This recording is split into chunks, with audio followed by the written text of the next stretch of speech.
watch as their classmates ate all the ginger snaps and oranges. The missionaries pinned a sign to Young's shirts that read, "Head of the Runaways."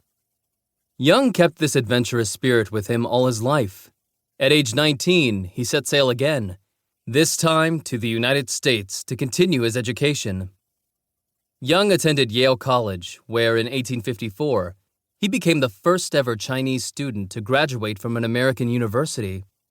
While at Yale, he played football, sang in the choir, and joined the school boat club.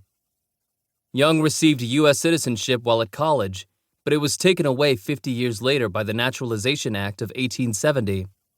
This law helped people of African descent become citizens, but denied citizenship to other non-white groups. Nevertheless, recognizing opportunities for others, he established the Chinese Educational Mission in 1872 to bring students from China to study in the United States. With Young's help, 120 Chinese children received their education in the United States. Many of these students became leaders back in their homeland.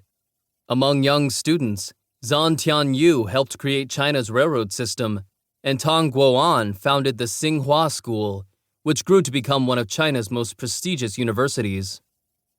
Young worked his entire life to improve education in China and the United States. Today, Young is honored by a bronze statue on Yale's campus celebrating his pioneering efforts, and 2 schools bear his name, one in his hometown of Zhuhai, China, and the other in New York City. 2. Look Tin Eli, businessman, 1870 to 1919. Born behind his family store in Mendocino, California, Look Tin Eli was not allowed to attend public school because he was Chinese. Frustrated with this anti-Asian law, his father sent him back to China to receive an education when he was 9 years old. Upon his return to the United States 5 years later, Tin Eli was denied re-entry. The Chinese Exclusion Act of 1882 was in effect, the first United States law restricting immigration based on race. The family hired an attorney to challenge this ruling and won. Tin Eli not only got back his citizenship, but also secured that right for all American-born children of Chinese descent. As an adult, Tin Eli became a businessman and moved to San Francisco. After the 1906 San Francisco earthquake devastated Chinatown, he became a key figure in the rebuilding and preservation of this neighborhood.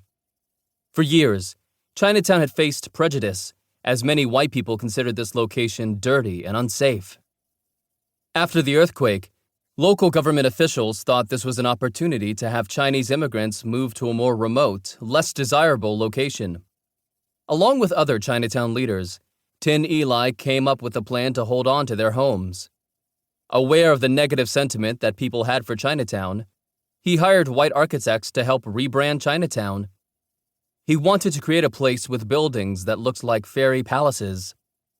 The architects used inspiration from old images, mostly of religious structures, blending traditional Chinese temples with standard Western buildings.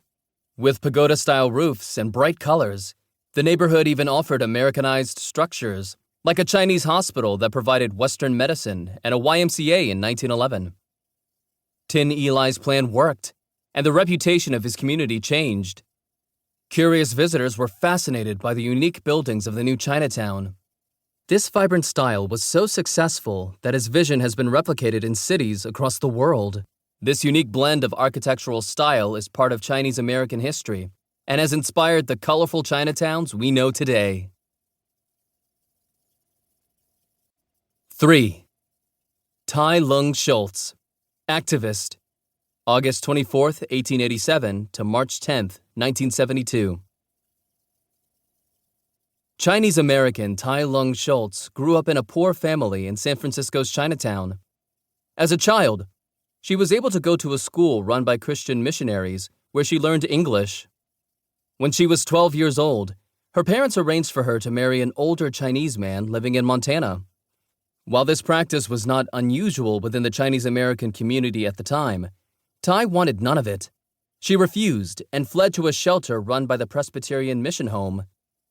During her time at the home, Tai became a favorite student of Donaldina Cameron, a white missionary.